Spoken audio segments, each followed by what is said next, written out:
किसान भाइयों नमस्कार। कार्यक्रम कृषि दर्शन में आप सभी का स्वागत है। किसान भाइयों, कृषि की प्रगति और विकास में हम सभी का सहयोग आवश्यक है।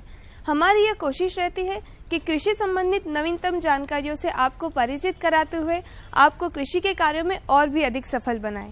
कृषि दर्शन के इन्हीं प्रयासों के साथ आइए देखते हैं खबरें खेती की और मंडी भाव।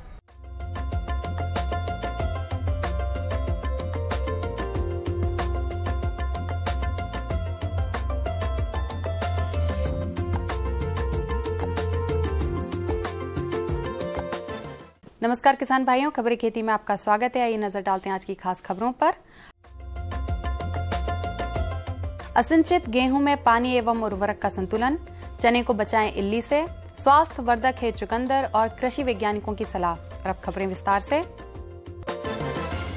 गेहूं में कम पानी या सीमित पानी की दशा हो अथवा पूर्ण सिंचित की अवस्था हो तो सिंचाई के पहले खरपतवार को निकालना जरूरी है ताकि आपका कीमती जल एवं उर्वरक के बंटवारे पर रोक लग सके।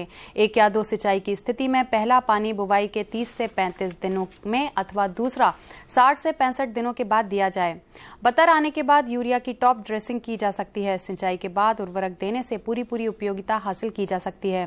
किसान भाई चाहें तो यूरिया की एक टॉप ड्रेसिंग के बाद 2% यूरिया के घोल का छिड़काव भी कर सकते हैं, जो अधिक लाभकारी तथा कम खर्च में संभव होगा। इस बीच यदि शीतकालीन वर्षा हो जाती है तो दूसरी सिंचाई पर भी रोक लगाई जा सकती है ताकि लागत में कमी आ सके। चना फसल का भरपूर उत्पादन लेने के लिए किसान भाइयों को चने की इल्ली पर नियंत्रण रखना होगा, तभी बेहतर उत्पादन मिलेगा। चने पर इस कीट के कारण इतना प्रकोप हो जाता है कि वैज्ञानिक इसे अंतर्राष्ट्रीय पीड़क के नाम से जानते हैं। यदि समय से बचाव पर ध्यान दिया जाए तो नुकसान से बचा जा सकता है। इसके लिए जो घर में चावल बच जाता है उसको चने के खेत में 4 से 6 जगह पर बिखेर दें। परभक्षी चिड़िया उसे खाने आएगी और इल्ली को चट कर जाएगी। इसी प्रकार पक्षियों को बैठने के लिए टी आकार की खूंटियां जगह जगह गाड़ दें। इन खूंटियों को चने में जब दाना आने लगे तब निकाल दें। फूल आने की अवस्था में निम्बोली चूर्ण 25 ग्राम प्रति 750 लीटर पानी में घोल बनाकर छिड़काव करें। प्रथम छिड़काव के 10 से 15 दिनों बाद nuclear polyhedrosis virus 250 LI 750 millilitre 750 litre पानी में घोल बनाकर छिड़काव करें। फूल फली अवस्था पर प्रति मीटर 2 से 3 से अधिक इल्ली होने पर क्यूनाल्फास, प्रोफेनोफास तथा मिथोमिल 1000 से 1500 मिलीलीटर प्रति 750 लीटर पानी में घोल बनाकर छिड़काव करें। इस प्रकार रासायनिक कीटनाशक का उपयोग सबसे अंतिम प्रयास के रूप में करना चाहिए ताकि खेत में पाए जाने वाले मित्र कीटों की सक्रियता पर अवरोध न आए। चुकंदर शीतकालीन सब्जी है जो प्रमुख रूप से सलाद के काम आती है। चुकंदर की कुछ जातियां शक्कर बनाने में भी उपयोग में लाई जाती हैं। यह स्वास्थ्य की दृष्टि से काफी लाभदायक है। इसके सेवन से खून में हीमोग्लोबिन की बढ़ोतरी होती है। चुकंदर सभी प्रकार की भूमि में पैदा किया जा सकता है। खेत की तैयारी मूली गाजर की तरह से ही की जाती है। मिट्टी में गहराई तक भुरभुरापन कंदों की बढ़वार के लिए उपयुक्त होता है। चुकंदर की जातियों में Christmas globe, dark red, early wonder आदि प्रमुख हैं। खेत की तैयारी के समय गोबर खाद के साथ 130 kilo urea, 625 kilo single super phosphate तथा 100 किलो म्यूरेट ऑफ पोटाश प्रति हेक्टेयर की दर से डालना उचित होता है। और किसान भाइयों, अब एक नजर कृषि वैज्ञानिकों की सलाह पर। गेहूं की पिछेती किस्मों का चयन कर वैज्ञानिकों से सलाह लें। बीजोपचार अवश्य करें। फलों के बगीचों में मिली बग की रोकथाम के लिए ग्रीस की पट्टी लगाएं। पौधों की देखभाल करें। चने एवं सरसों की अंतर्वर्तीय फसल लगाएं। चने के खेत में टी आकार की खूंटियां लगाएं ताकि पक्षी उस पर बैठ सकें। गेहूं की पहली सिंचाई बोनी के 21 दिन बाद शुरू करें, इससे कंसे अच्छे बनते हैं। तो किसान भाइयों, खबरें खेती में फिलहाल इतना ही और अब चलते चलते एक नजर डालेंगे मंडी भावों पर। साथ ही मुझे दीजिए आज्ञा। नमस्कार।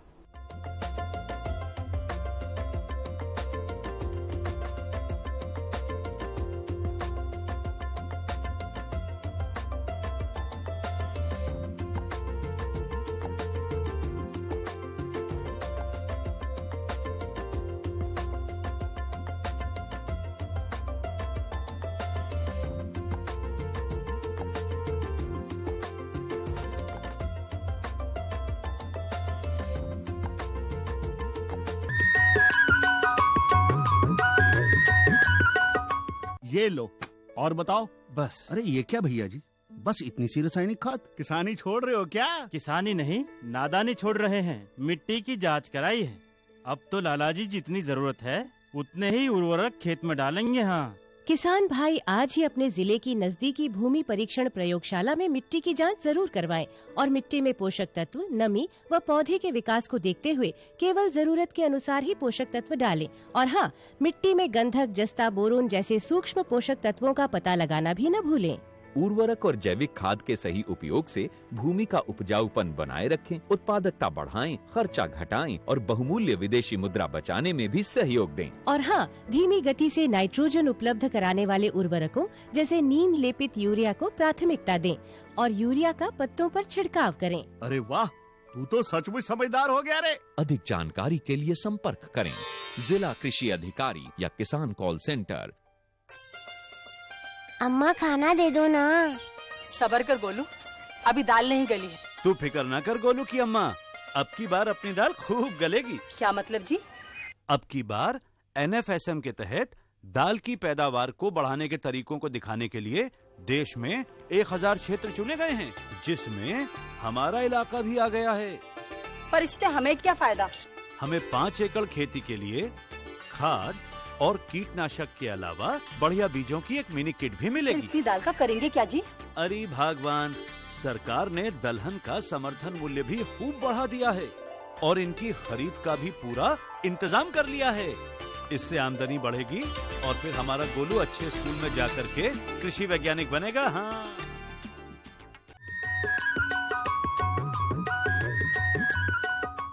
किसान भाइयों, जैसे कि आप जानते हैं, पशुओं को खुरपका और मुंहपका नामक बीमारी हो जाती है, जिसके उपचार हमें कैसे करने चाहिए, आइए जानते हैं हमारे विशेषज्ञ RK जैन से। किसान भाइयों नमस्कार। आज हम आपसे खुरपका मुंहपका बीमारी की चर्चा करेंगे। इसे खुसेड़ा, खुसाड़ा, खुरी, खुरेन, लाई आदि नामों से जाना जाता है। ये नाम आपके यहाँ गांव में बहुत ही सामान्य रूप से सुनने में आते हैं। यह एक वायरस से होने वाला रोग है। यह रोग मुख्यतः शीत ऋतु में होता है। शीत ऋतु जबकि ठंड काफ़ी तेज पड़ती है और पशु ताज़ा ताज़ा जना हुआ होता है। क्या होता है किसान भाइयों की पशुओं में जो आमतौर पर प्रसव होता है वो सितंबर अक्टूबर के महीने में होता है। तो जो शीत ऋतु आते आते पशु का जो दूध उत्पादन होता है वो अधिकतर होता है। लेकिन इस दूध उत्पादन के समय एक तो चूंकि मौसम भी ठंडा होता है, इसलिए पशु अनेक रोगों से ग्रसित हो सकता है। उन्हीं में से जो एक रोग है वह है खुरपका मुंहपका या FMD या लाई या खुरेन। यह एक वायरस से होने वाला छुआछूत का रोग है। किसान भाइयों, ये ध्यान रखने वाली बात है कि छुआछूत यानी कि यह रोग कई कारणों से फैलता है। यह रोग एक वायरस से होता है जिसे हम एप्थो वायरस के नाम से जानते हैं। यह वायरस बेहद ही नाजुक वायरस होता है। यह वायरस डिटर्जेंट से मर जाता है। यह वायरस अनेक तरीके के केमिकल से मर जाता है। जैसे जैसे यह रोग होता है वैसे वैसे इस रोग का इंक्यूबेशन पीरियड अर्थात कि रोग वायरस का शरीर में पहुंचने के बाद लक्षण दिखाने का जो समय है वो 1 से 21 दिन तक होता है। अधिकतर दुधारू पशु जो कि दूध देते हुए होते हैं, जिन्हें बराबर खान पान नहीं मिलता है, वे पशु तनाव की स्थिति में होते हैं। यह रोग जो है तनाव वाले पशुओं को होता है। इस रोग के अंदर पशुओं के मुंह पर और पशुओं के पैरों में और पशुओं के थन पर छाले हो जाते हैं। जी हाँ किसान भाइयों, यह रोग जो है स्वस्थ पशु में नाक से और मुंह के द्वारा प्रवेश करता है। जैसे ही पशु गंदा पानी पीता है या उस जगह पे उस नान में पानी पीता है कि जहाँ कोई रोगी पशु पहले पानी पी चुका है, वहाँ से अगर स्वस्थ पशु ने पानी पिया तो स्वस्थ पशु को यह रोग पानी के द्वारा यानी कि इंजेक्शन के द्वारा हो जाता है। साथ ही साथ यदि एक ही कोठे में, एक ही बाड़े में आपका स्वस्थ पशु और अस्वस्थ पशु जो इस रोग से पीड़ित है वो बंधा हुआ होता है, तो जो चलने वाली जो हवा है उसके प्रभाव में यह रोग हो जाता है। किसान भाइयों, यह रोग एक प्रोडक्शन डिसीज है। इस रोग में पशु को बुखार आता है, तेज बुखार 106 से 107 डिग्री तक उसका टेम्परेचर जाता है। 106 से 160 डिग्री फ़ारेनहाइट जाता है। किसान भाइयों, पशुओं के खुरों के बीच में छाले होते हैं। पशुओं के खुरों के बीच में छाले होने के कारण पशु चल नहीं पाता है। पशु को लेमिनाइटिस हो जाती है। किसान भाइयों, पशु जो है अपने खुर का सिर्फ अगला हिस्सा जो है वो जमीन के ऊपर रखता है। यदि ये इस रोग के छाले पशु के थन के ऊपर आ गए तो पशु में मास्टाइटिस या थनेला होने की संभावना होती है। किसान भाइयों, यह रोग अनेक रोगों का जनक है। इस रोग के कारण पशु की जो प्रतिरोधक क्षमता है आजीवन रूप से नष्ट हो जाती है। पशु इस रोग से ठीक होने के बाद भी पशु से यह रोग पूरी तरीके से जाता नहीं है, लक्षण भले से ठीक हो जाते हैं। किसान भाइयों, इस रोग से लगभग 100% मॉर्बिडिटी होती है, अर्थात जितने भी एक पूरे क्षेत्र के पशु हैं वो सब के सब इस रोग से ग्रसित होते हैं, किंतु मृत्यु का प्रतिशत सिर्फ 2 से 3% होता है। मॉर्टेलिटी सिर्फ 2 से 3% होती है। अधिकतर पशु जो इससे ठीक हो जाते हैं वे इस वायरस को और आगे निकालते रहते हैं और इस वायरस के कैरियर के रूप में काम करते हैं। किसान भाइयों, यह वायरस 4 प्रकार का होता है। किस्मत से भारत में अभी एक प्रकार जो है वो मिल नहीं रहा है, इसलिए यह मुख्यतः 3 प्रकार का वैक्सीन अभी मार्केट में अवेलेबल है। किसान भाइयों, यह जो रोग है यह रोग संक्रमित रोग भी है, यह छुआछूत से फैलने वाला रोग है। यह रोग पानी से फैलता है, यह रोग हवा से फैलता है, यह रोग संक्रमित बाड़े, संक्रमित बर्तन या संक्रमित मनुष्यों के द्वारा भी फैलता है। जी हाँ, मनुष्यों के द्वारा। आप ये देखेंगे कि मनुष्य कैसे रोग फैला सकता है। किसान भाइयों, मैं आपको बताना चाहता हूं कि यदि एक व्यक्ति ने बीमार जानवर का दूध निकाला और यदि वही व्यक्ति अपने उन्हीं हाथों से, उन्हीं जूतों से यदि स्वस्थ पशु का भी दूध निकालेगा तो वह वायरस अपने हाथों के जरिए, जूतों के जरिए और जूतों में लगी हुई गंदगी के जरिए स्वस्थ पशु तक पहुंच जाएगा। किसान भाइयों, सबसे पहले आवश्यकता है आइसोलेशन की, कि रोगी पशु को एक तरफ बांधे, स्वस्थ पशु को एक तरफ बांधे।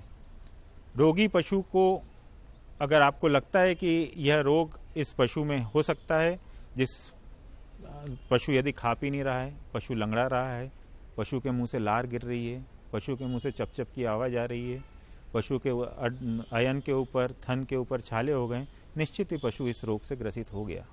कि जिस रोग से ग्रसित पशु को आप एक अलग रखें, अलग से बाड़े में रखें। अलग से बाड़े में रखने के बाद इस पशु के बर्तन, इस पशु के लिए एक व्यक्ति अलग से उस बाड़े के अंदर तैनात रहे। साथ ही साथ इस बाड़े में जाने वाला व्यक्ति कभी भी स्वस्थ पशु के पास न जाए। आप फुटपाथ बनाएं, स्वस्थ पशु के यहाँ जाने के लिए फुटपाथ बनाएं। पोटेशियम परमैंगनेट उस फुटपाथ के अंदर डालें। पोटेशियम परमैंगनेट या लाल दवा, यह लाल दवा एक ऐसी दवा है जिसे आप आमतौर पर अपने खेतों में या कुएं में डालते हैं पानी को साफ करने के लिए। यह एक बहुत ही प्रभावी दवा है। इस प्रभावी दवा से उसके पैर धोएं, फिनाइल से पैर धोएं। यदि पेड़ में घाव की वजह से कीड़े पड़ गए हों तो मैगट मारने वाले लोरेक्सेन क्रीम को पैर के अंदर लगाएं। यदि मुंह में छाले हैं, पशु चर नहीं पा रहा है, तो पशु के मुंह में बोरोग्लिसरीन लगाएं। पशु के घाव को, मुंह के घाव को पोटेशियम परमैंगनेट से धोएं। साथ ही साथ पशु की मरहम पट्टी उचित तरीके से करें, पशु को अच्छा आहार दें। किसान भाइयों, इस रोग से बचने के लिए वैक्सीन पूरे देश में उपलब्ध है। सरकारें इस वैक्सीन को मुफ्त में लगाती हैं या न्यूनतम शुल्क पर लगाती हैं। जहाँ कहीं यह रोग होता है आप अपने नज़दीकी पशु चिकित्सक से संपर्क करें। यही सितंबर, अक्टूबर, नवंबर, दिसंबर, ये समय जो होता है इस रोग के टीके लगाने का समय होता है। आप तुरंत ही इस रोग के टीके लगवाएं। जैसे ही आप टीकाकरण करेंगे, इम्यूनिटी या प्रतिरोधक क्षमता आने में 1 से 21 दिन का समय लगेगा। अभी देश के कई हिस्सों में ठंड का प्रकोप उतना तेजी से नहीं है, किंतु जैसे जैसे ठंड का प्रकोप होगा वैसे वैसे इस रोग के प्रसार होने की क्षमता काफ़ी ज़्यादा बढ़ जाएगी। यह रोग एक महामारी के रूप में फैलता है, एक गांव के पशुओं में फैलता है, पूरे जिले के पशुओं में फैलता है और पूरे जिले की पशुपालकों की आर्थिक स्थिति पर गंभीर चोट पहुंचाता है। धन्यवाद।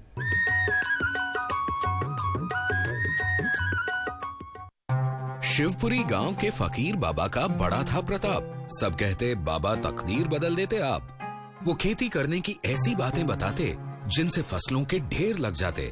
पर एक दिन फकीर बाबा का खुल गया राज। किसान कॉल सेंटर से जानते थे वो उन्नत खेती की हर बात। खेती से जुड़ी कोई भी समस्या हो तो किसान कॉल सेंटर से खेती के विशेषज्ञों की सलाह पाइए। तुरंत उसी समय अपनी ही भाषा में बात करके खेतीबाड़ी से जुड़ी किसी भी सलाह या सवाल के लिए मुफ्त नंबर मिलाएं 1800-180-1551। खुशबू की फुहार में, स्वाद की बहार में, तरक्की की तानों में, खिलती मुस्कानों में, हरे भरे पौधों में, बड़े बड़े सौदों में, मधुर भिनभिनाहट में, खुशियों की आहट में। NHM बागवानी मिशन, हमारी चाहत, आपकी मुस्कुराहट। किसान भाइयों, मध्य प्रदेश में दलहनी फसलों का एक महत्वपूर्ण स्थान है, जिसमें से एक फसल है अरहर। अरहर में इस समय कीट नियंत्रण किस तरह से करना चाहिए, आइए जानते हैं हमारे विशेषज्ञ से। सबसे पहले आप हमें ये बताएं कि अरहर की फसल आप देख रहे हैं कि फली अवस्था में है, और मध्यम और देरी से जो आने वाली फसल है उनमें कौन कौन से कीट और रोग आते हैं? ये जो अरहर की फसल है, विशेषकर जो फली अवस्था में 3-4 प्रकार के जो कीड़े हैं वो प्रमुख कीट हैं जो नुकसान करते हैं। फली छेदक, मक्खी और आपके चने की जो इल्ली है उसका भी प्रकोप इसमें होता है। इसके साथ साथ एक और कीट लगता है अरहर का प्रतिकरण जो है, बग जिसको कहते हैं, अरहर बग, तुरपाट बग। वो भी जब फली में दाने भरते रहते हैं तो उसमें ऊपर से रस चूस करके दानों को छोटा कर देता है। और कभी कभी एक छोटी सी इल्ली और लगती है रोएदार, प्लूम मात, इनका प्रकोप होता है। तो विशेषकर फली मक्खी का तो रेगुलर मतलब प्रतिवर्ष प्रकोप इसमें होता है और इससे 30 से 35% दाने क्षतिग्रस्त हो जाते हैं। तो इसमें विशेषकर ये ध्यान दें किसान भाई कि अरहर की जब फसल लेते हैं तो फली अवस्था जब 50% फली अवस्था आ जाती है, उस समय इस फली मक्खी की रोकथाम के लिए एक छिड़काव डाइमेथेट TCC जो दवा आती है 750 मिलीलीटर प्रति हेक्टेयर 600-700 लीटर पानी में घोल करके उसका एक छिड़काव करें। यदि उसी समय चने की इल्ली जो किसान भाई हमारे भली भांति उससे परिचित हैं, उसका भी प्रकोप अगर चल रहा है मान लीजिए, और इल्ली बाहर ऊपर से ही दिख जाती है, चने की हरी इल्ली या भूरी रंग की इल्ली रहेगी, तो इसमें ये बढ़ते हुए दाने को, फली को छेद करके बढ़ते हुए दाने को खा करके क्षतिग्रस्त कर देती है। इसका शुरुआत अगर है साथ में तो इंडोसल्फान 35 cc जो दवा है, इसका एक छिड़काव 50% जो मैंने फली अवस्था बताई है उस समय किसान भाई कर देते हैं तो इसका नियंत्रण हो जाता है।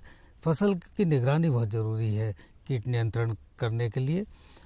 फूल और फली अवस्था में से ही फसल की सतत निगरानी किसान भाई शुरू कर दें, और ये ऐसी समस्या अगर दिख रही है तो समय पर अगर कीट नियंत्रण के लिए अनुशंसित कीटनाशक दवा का छिड़काव कर देते हैं तो उसका सही परिणाम मिलता है। वहीं आगे पीछे अगर कर देते हैं नुकसान हो जाता है, उसके बाद छिड़काव करते हैं तो वो जो लाभ मिलना चाहिए वो नहीं मिल पाता। चने की इल्ली के लिए थोड़े से 1-2 दवाएं और हैं अनुशंसित, उनका भी किसान भाई उपयोग कर सकते हैं। जैसे क्विनाल्फास दवा है 20 cc, ये 800 से 850 मिलीलीटर प्रति हेक्टेयर की दर से छिड़काव कर सकते हैं, या प्रोफेनोफास 1 लीटर प्रति हेक्टेयर की दर से इसका छिड़काव करके रोकथाम चने की इल्ली का कर सकते हैं। इसके साथ साथ एक कीड़े की बात मैंने और की थी जो बढ़ते हुए दाने का ऊपर से अपनी सूंड डाल करके रस चूस के नुकसान करता है, अरहर का पॉड बग। कत्थई से रंग का लंबा बग रहता है और उसके शिशु और प्रौढ़ दोनों ही बढ़ते हुए दाने का रस चूस लेते हैं, जिससे दाने छोटे पड़ जाते हैं, वजन में कमी आती है। इससे भी करीब 20-25% दाने क्षतिग्रस्त हो जाते हैं। तो इसका अगर प्रकोप है तो ये फली में ये 2-3 प्रकार के जो कीड़े हैं लग रहे हैं, इनका अगर प्रकोप की शुरुआत हो गई है, प्रारंभ हो गई है प्रकोप, तो इन अनुशंसित दवाओं का छिड़काव अगर किसान भाई समय पर कर लेते हैं निगरानी करते हुए, तो इससे जो क्षति होनी है वो बचती है और स्वस्थ पैदावार। जी डॉक्टर साहब, आपने इल्ली और कीट की जो दवा बताइए कि ऐसी कोई कीट नियंत्रण दवाई नहीं है हमारे जो किसान भाई एक दवा छींच दें और दोनों जो है कीट नष्ट हो जाए? हाँ, इसमें जो मैंने बताया इंडोसल्फान 35 cc या क्विनाल्फास का छिड़काव करेंगे तो ये जो कॉम्प्लेक्स आता है तीनों चारों प्रकार के कीड़े उस पर असर करेगी और उसका नियंत्रण होगा। आज तो वसूली करके ही जाऊंगा। घनश्याम, अरे ओ घनश्याम, वो तो स्कूल गए हैं। स्कूल गया है। अरे बहाना तो ढंग का बनाती। हाँ लाला, मैं स्कूल ही गया था, फार्म स्कूल, जहाँ किसानों को सिखाई जाती है खेतों में पैदावार बढ़ाने की हर बात, जैसे मिट्टी के हिसाब से सही खाद, बढ़िया बीज और जरूरत के मुताबिक कीटनाशक, ताकि कम लागत में अधिक मुनाफा। ये पकड़ लाला, तेरा हिसाब साफ।